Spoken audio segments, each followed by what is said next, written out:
This is TWiT. My little own show notes title for this next piece was Stepping Off the Sidewalk. So it was our Security Now episode 796, which we recorded on December 8th of 2020, titled Amazon Sidewalk. It was the topic for the whole podcast. And it presented our typical deep technical dive into the detailed design and operation of Amazon's announced and forthcoming Sidewalk offering.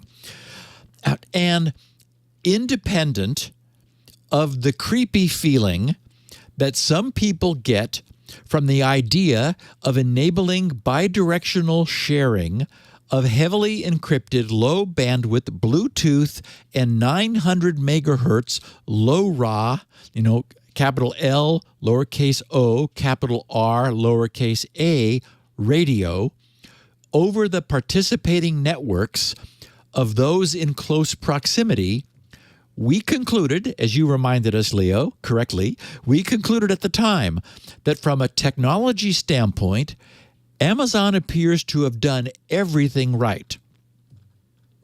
Sidewalk is back in the news for us today because Amazon has announced that 1 week from today, next Tuesday, June 8th, the Sidewalk system goes live. And as we discussed and expected at the time, it will be enabled by default for all those using compatible devices. And that's been an issue of some controversy. So unless individual users preempt its auto opt-in, their Echo speakers, their Ring video doorbells, their Ring floodlight cams, and Ring spotlight cams will be participating in this communal signaling network. Excuse me. Predictably, the click-seeking tech press is jumping up and down in a froth over neighbors stealing our Wi-Fi, which has nothing whatsoever to do with Sidewalk. Yeah, I was a little disappointed. Dan Gooden in Ars Technica acted as if I thought better of him, to be honest. I did too. I didn't quite shed a tear, but I thought, oh, Dan. Yeah. Yeah, he was very down on it. And it has nothing to do with anyone sharing anybody's Wi-Fi. As we concluded in our careful analysis late last year, the system's total bandwidth usage is extremely low, only being useful for signaling class applications, not big media streaming. You can't do that over this. Remember that low RA, which is this low bandwidth, long range radio, it actually uses frequency chirps in order, which are slow to do because you have to chirp the carrier. The good news is it makes it high penetration because it prevents there from being any resonances with the carrier that would prevent the signal from going through, but it means it doesn't have a high bit rate. You can't do a chirp very quickly. Okay, so it is also quite thoroughly encrypted. In addition to being a signaling class application, deeply encrypted. So Amazon's intention here is clear. They want the system to be adopted, so they've designed themselves out of it. Remember that even they can't see into it the way it's designed. The upside of leaving this thing enabled is you get low-power roaming Bluetooth or low RA devices able to access an unknown Amazon users network over a triple-layered, deeply encrypted tunnel, which has, I think what we're going to see is many ultimately compelling use cases as this thing spreads. So, and so, Leo, remember you and I were just talking last week about how once upon a time, if not most of us,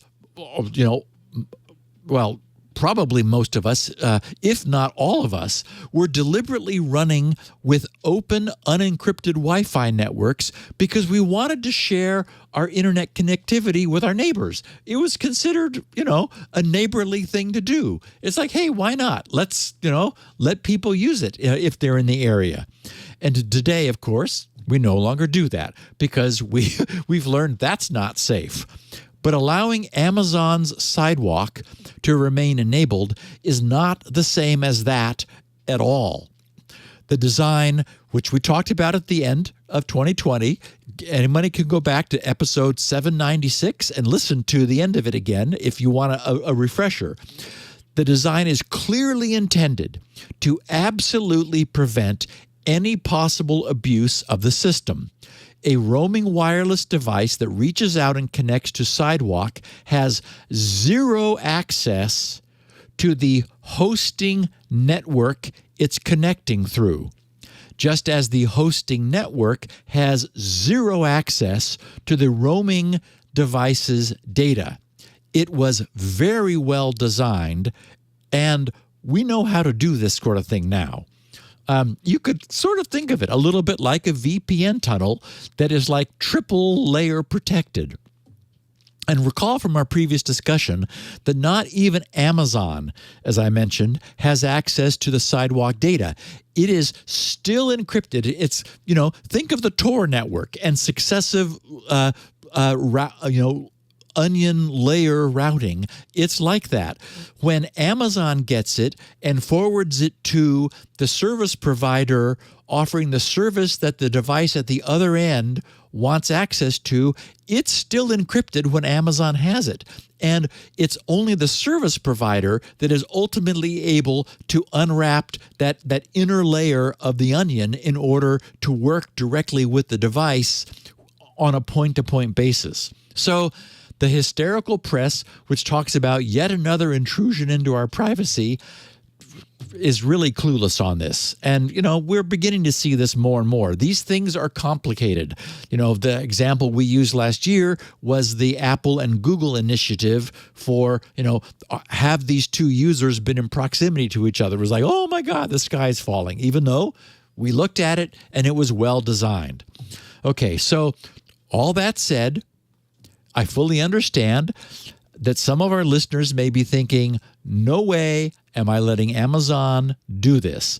In that case, it's absolutely possible to opt your own device's participation in Sidewalk, out of the network under the Amazon's, can I say the word? The A word? Anyway, we all know the word, Alexa. You go to More Settings, Account Settings, Amazon Sidewalk, and you'll find an on-off toggle.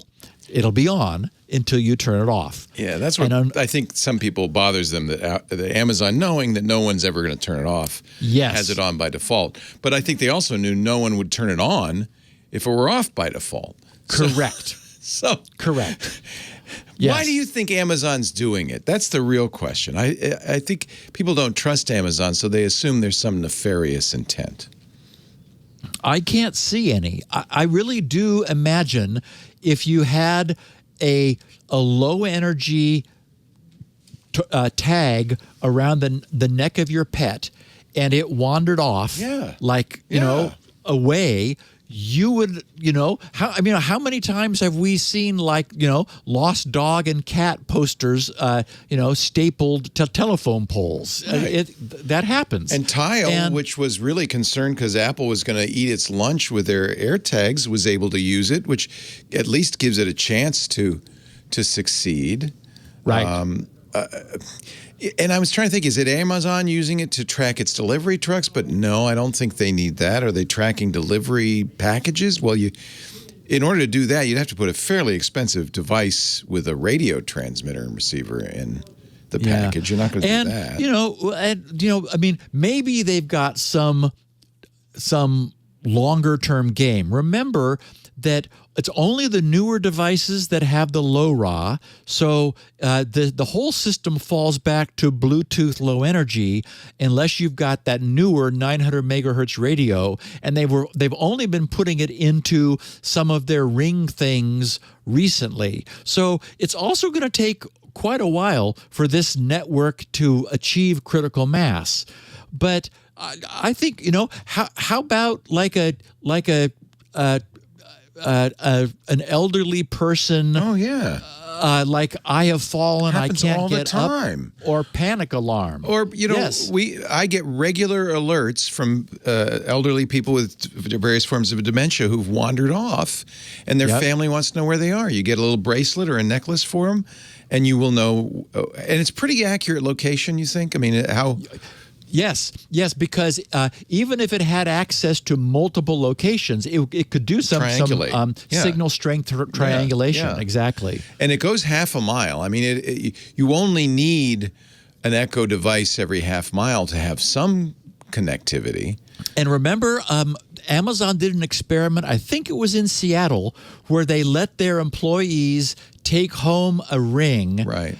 And within like a month, there was no square inch that did not have LoRa coverage. And that's what scares people. Entire, what you just said. There's no square inch that is not covered by Amazon's special network. I think there's a huge public benefit to this. I do too. And Dan Gooden's entire argument on Ars Technica is, well, you know how wireless protocols are often flawed. Well, yeah. But have you updated Windows lately? Yeah. It's the presumption that at some point somebody's going to hack it is what concerns him. And of course, that's possible. Yeah, so maybe they'll have to fix it. Oh, right. Darn. That's been done before. Right. By the way, when I turned my Windows 10 machine on to do the podcast, Leo, I had no icons on the desktop. Oh. They all went away. And so I thought, okay. And that was a problem because I used one of the icons to instantly log into our Zoom session. So I just thought, let's just try rebooting. And they came back. Windows added thank again. You. But, well, now Edge has decided that it should remind me every time I use it. You really would like to have Bing as your search engine, wouldn't you? Are you getting that? No. Yes, I know. I don't want Bing. No. It's very annoying, I have to say.